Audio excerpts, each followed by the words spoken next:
welcome to On the Hook. I'm Dave Sloan, and today's show is all about pelagics, specifically the mighty bluefin tuna. Got my cousin Brian here hooked up on a fish. We're out here on Celeb Bank. We're using stuff a little bit different than the typical spreader bars that you see a lot of guys using. You know what? Later on, we're going to go down to Chatham. We're going to go with my good friend Scott Clay from Clay Nissan. We're going to catch some fish as well. Stick around, stay hooked. When we come back, hopefully Brian's going to get this fish.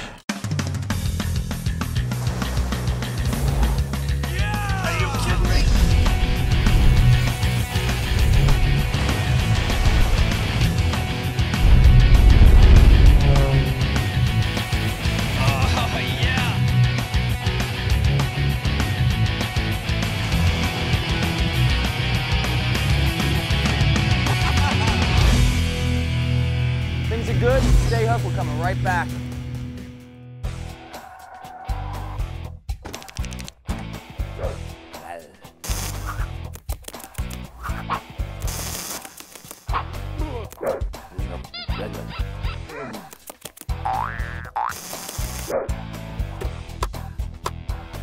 Dave, what are you doing? You know it's not that hard to get a great deal at Clay Nissan. Come on with me. Man's obsessed. Don't let the good deals get away. Visit Clay Nissan in Newton and Norton. So I got a chance to take up my cousin Brian again, and he's real excited to get a fish. And the interesting thing about what we're doing with Brian's catch, and the interesting thing throughout the show, is going to be that you're going to notice that we're using different baits for different types of areas. Brian's fish actually comes on a swim bait like this. They're hitting blue mackerel on Celeb Bank, not green mackerel. They're really tied into this blue color, and it's a deep dive and swim bait.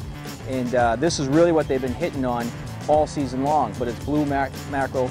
They're really tied into this color. They're keyed in on it, and this is what they're hitting, and this is what we get for Brian's fish, which is real cool because you don't have the extra weight of the spreader bar to reel in. It's just you, the lure, and the fish, and it's a great fight. And you know what? Brian does a great job with it. Here he is. How you doing, Brian? Fantastic. Welcome to November. Beautiful day. Right in the corner there, Brian.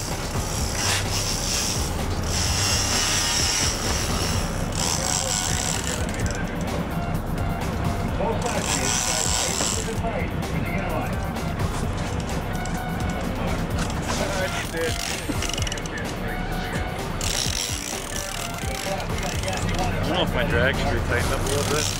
Tighten it up some more, brother? A little bit, a little bit. It's pretty much up, right?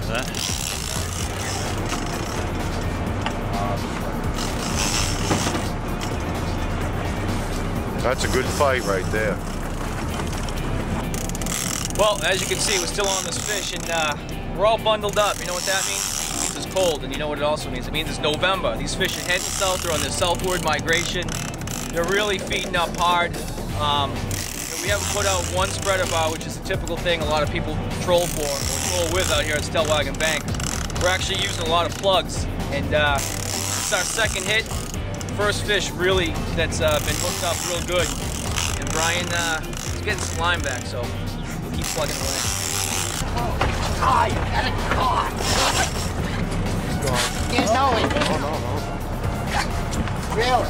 Forward, anyone? Keep it out. Keep it away from the boat. He's trying. You want me to give it some gas? I got him. How about a little beer? I need another gap. Now. Another gap. You know, Chuck always wants to try to have everyone remain calm, and I love that. I love being nice and calm because you get a better head to think with. If you're going crazy and you're real excited, you're not thinking with your head. So at first Chuck is like, get another gaff, you know, get another gaff. So we're holding the gaff and we're right next to him. And no disrespect, Chuck, you were kind of freaking out a little bit because if you look at the footage, you yell at us to get a gaff, and we have the gaff ready, and then you yell at us to get the gaff out of the way. I'm not exactly what was going on there, but I think you were freaking out a little bit, Chuck. That feeds your own one, Brian. That kicks another one. There you go, Bri. Loosen up on the drag a little bit. Close that door. There's the plug. Bri, fish in the boat. What do you got, man? We got this. Yeah, we do. He almost had me.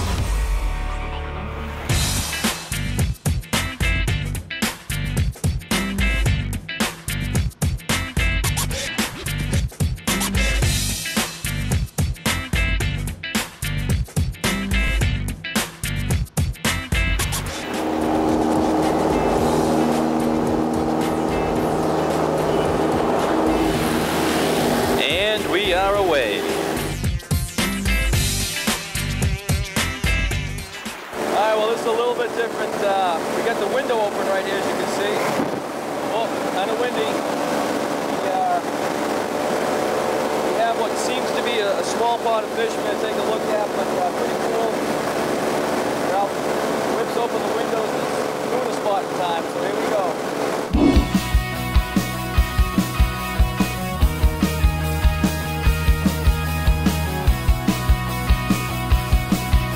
I gotta tell you, we just saw at least, what, 5 or 6 different bunches, easy. Like 4 or 5 bunches. I think the largest had 400 fish in it. The smallest probably had about 50. It's not uncommon to see even larger bunches of 500 and 1,000. Maybe before the end of the day, when the sunlight brings them up, we'll actually find a big school like that. See them turning on their sides. See the silver sides of them flashing way up here. How high are we? A couple hundred feet? 500 feet. 500 feet up, still seeing big bunches of fish. Rolling over, turning the sides, breaking water. It's a dream to see them when you're on the water, actually in a boat, but to see them up there is very, very cool. Very cool.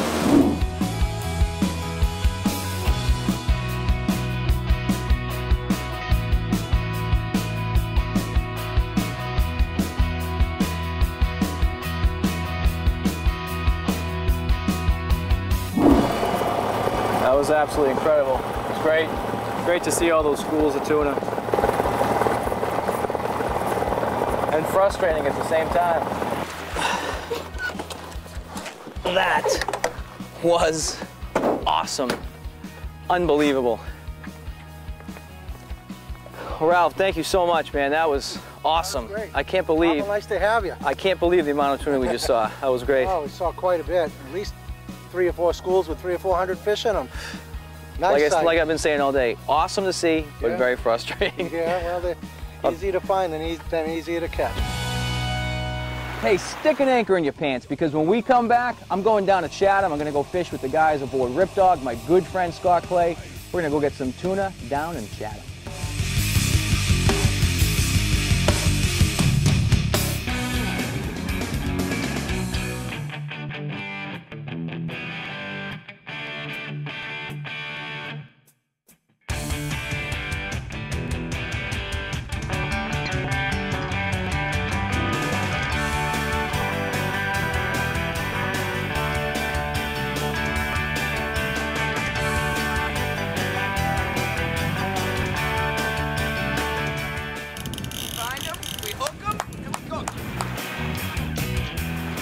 So we're heading out in the morning, sun's coming up, it's absolutely beautiful, great sunrise.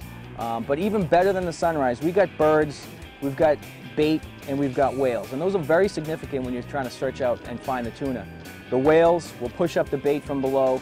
The whales also will, give you a good indication of where the tuna are, because they kind of hang out together. And then when you spot the birds are feeding on the bait that gets pushed up from the whales. So if you can find all 3 of those things, or at least 2 of those things, the birds and the whales, it's a good shot that you're going to find the tuna as well. And we had it all. I don't know, let's worry about the fish. Yeah, they're better there than in the water.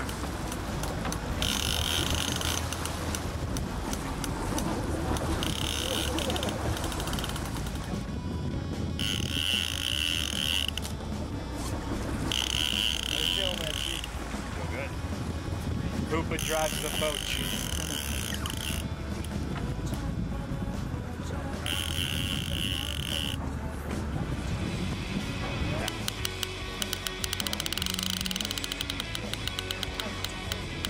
Yep. Adios, shot in a second. It's getting close.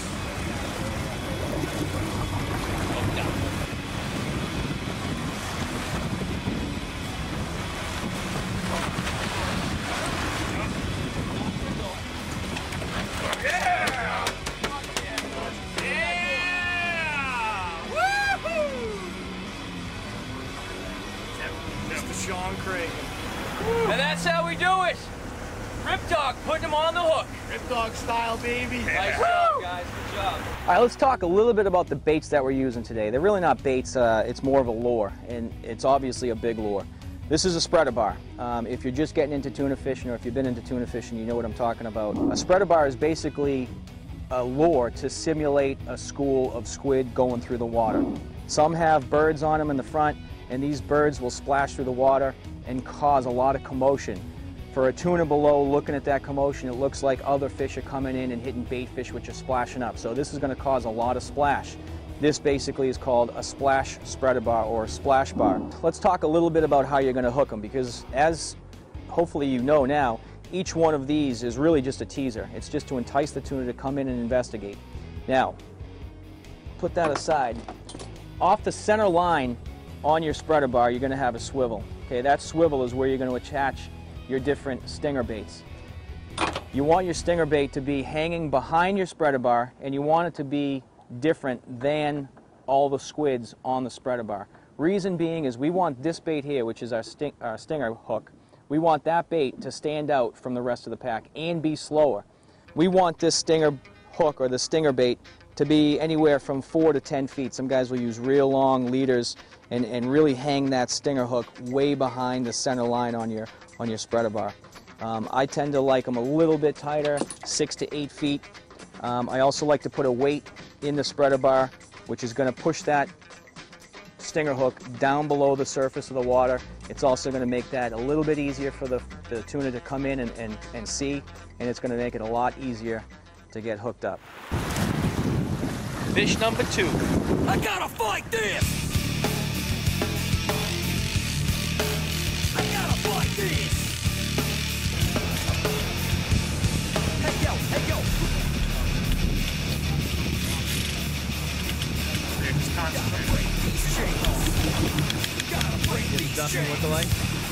All right, we got fish number 2 here. Let's get him in the boat. We're gonna tag him. Since we already have a fish, we're gonna let him go.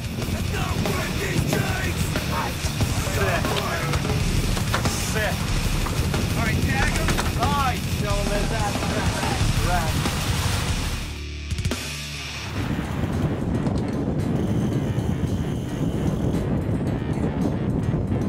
We've had an excellent day.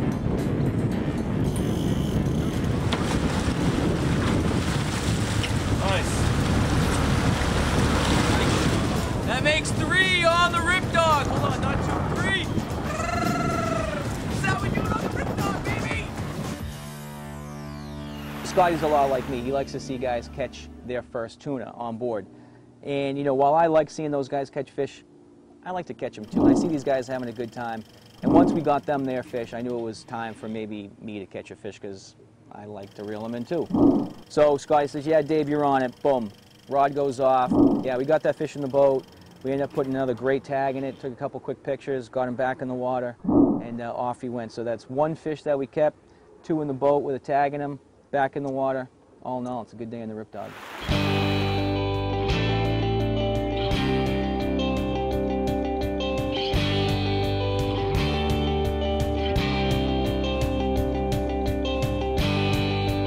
Hey, stay hooked, because the tuna show is not over. When we come back, we got 1 more day in Chatham, and you know what? We're gonna get another fish.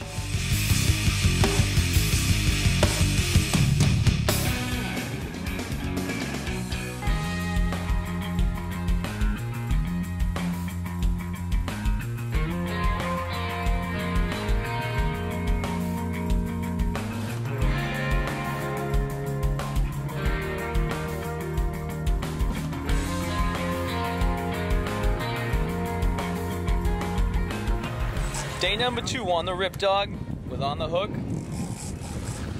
And we just hooked up with a long ballyhoo. Fish on. Just managed to put a hook up a fish on a ballyhoo, long, behind a weighted cigarette weight, and we're anxiously waiting the fish's arrival. All right, Dave. Sorry for the little lapse, but I had to drive the boat. Yeah, baby! That's a good go! Yeah! Wow. How about that, Neil? First tuna? First one ever. That is a big boy. Holy moly. Sweet! 58? 58? That's it. Oh man, I thought he was bigger. 58. Is it legal? Oh yeah. Yeah, it's perfect for us.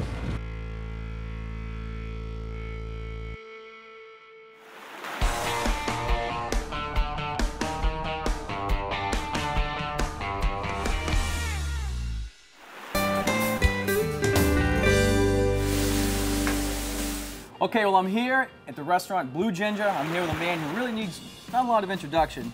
Ming Tsai, welcome to the show, Ming. Thanks, Dave. It's great to be here. here. Such a pleasure to be cooking with you today. author of books, graduate of Yale, shows. You got TV shows as well. Couple shows, yep.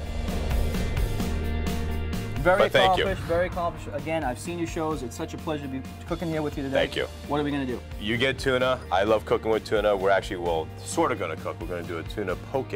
Okay. And what I want you to do, because I hear you're a hell of a chef. Yep, I get in. I want you to mince some chives and cut up some serrano chilies, seeds in, because that's where all the heat is. Okay. And I'm going to take this beautiful piece of tuna and just make some dice, because we're going to make a tartare. Okay. All right. Is that a specific cut of the tuna? This is what's called center cut of a loin. So you have the whole loin, and center cut is usually the best of any fish, salmon included, only because meat towards the tail moves, so the meat tends to be a little tougher. Gotcha. So towards center cut, but it's not like toro, true toro, which is the lower belly, which has all the great fat. Okay, good. So we're just gonna take nice sheets like this, stack them up, and then we're gonna do some dice. Actually, let me ask you about this knife, because it doesn't look like a regular That's a knife. ceramic knife made from cubic zirconia, which is one of the hardest materials in the world.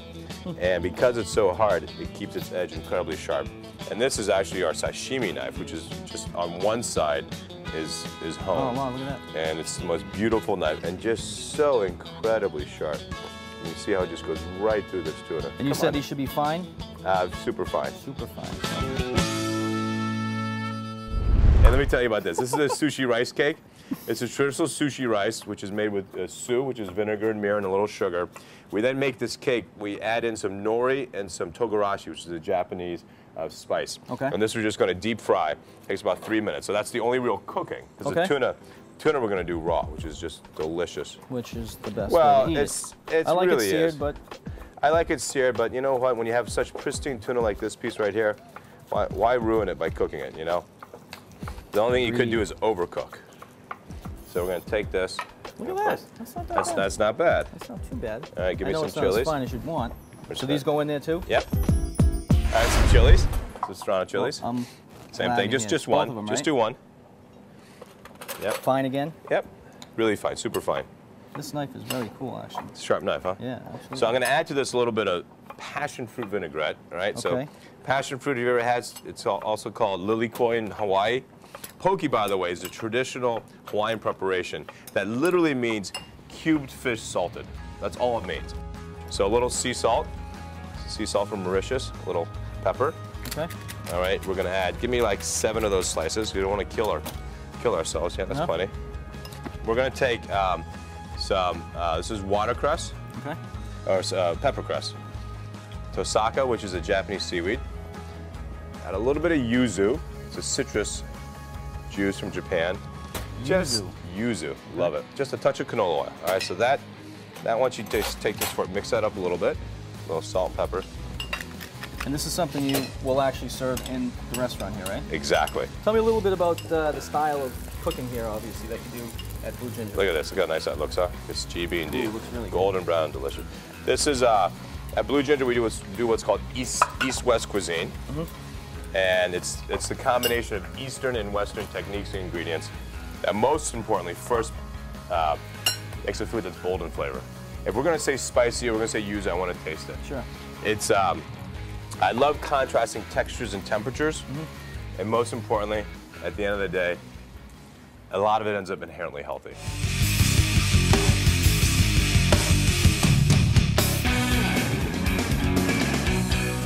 Okay, see what I'm doing? I'm putting the hot cake on the bottom, all right? So obviously when we prep these, we cut them with the same mold. And yeah, I mean, I'm not a health chef, but because of my techniques, more braising and you know, not a lot of butter sauces and cream sauces, it ends up coming healthier than normal, which I love. You can't beat. You get the best of both worlds, why not, right? All right. Tastes good and healthy. So nice and flat like that. Eat healthy. Yeah, well, especially a beautiful fish like you have here. So pretty simple. I mean, anyone can do this at home. You just need to buy one of these O-rings, right? Okay. How's our salad here? You know what I've actually used for some egg sandwiches before? Tinfoil. You can make that stuff out of tinfoil, right? Make a kind of cup with tinfoil. You could. Drop it in. I've never thought of that. Weird. Thank God our budgets aren't that tight yet. But well, I got a tight budget at home. You can see it. I hear you. I work in a small little kitchen. And then we'll put this right here so you can see it. Last but not least, we take a little bit of this. This is watercress puree. And this is how we can now charge, you know, $89 for this. No, just kidding. It's like 12 bucks. Put a little watercress puree. Make it look puree. like you see in a picture. That's how it comes Now, out. more importantly, though, I think we should try this, don't you? Absolutely. I think it looks all pretty and stuff, but I think you got to go in. All right. Just go deep. Why do you get a spoon? Spoons get more than... Because you got all the forks dirty. Give it a try. I know it's beautiful that way, but you know what? Food's meant to be eaten. Very good, very, very good. Well, listen, Ming, thank you so much. Hey, thanks for having me. It was a pleasure having you on the show. I really great to be appreciate here. it. For this recipe, plenty more, log on to onthehook.com as well. Come on in here to Blue Ginger. Please Ming do. Tsai will absolutely set you up. Get one of his books, watch his shows, log on to Ming.com. Ming.com, pretty easy. Thanks so much again. Thanks, Dave. Peace. It's been an awesome few days out at sea. Looks like we're gonna have to rip it up aboard the Rip Dog again with Scott Clay. That was a total rush. And if that wasn't enough, Ming taught me the necessary skills to make a great tuna poke, which was all kinds of awesome. Well, until next time, we'll catch you right back here when we get back at it on the hook. Tell me what's the secret. Dude, you're getting up close and personal, huh? I know, it's a wide angle. Come on, do one boot poke. But no, push them together. Come on, one. As you see, we got a little visitor. That's like wicked good luck. Oh no, you gotta make him take a on you. He's like, whatever, there's some glass there. I got some time to run away. Ooh, that's a French fry, you see that? French fry. Eat that fry, buddy. Who doesn't like a good French fry? Right? Raccoons love them.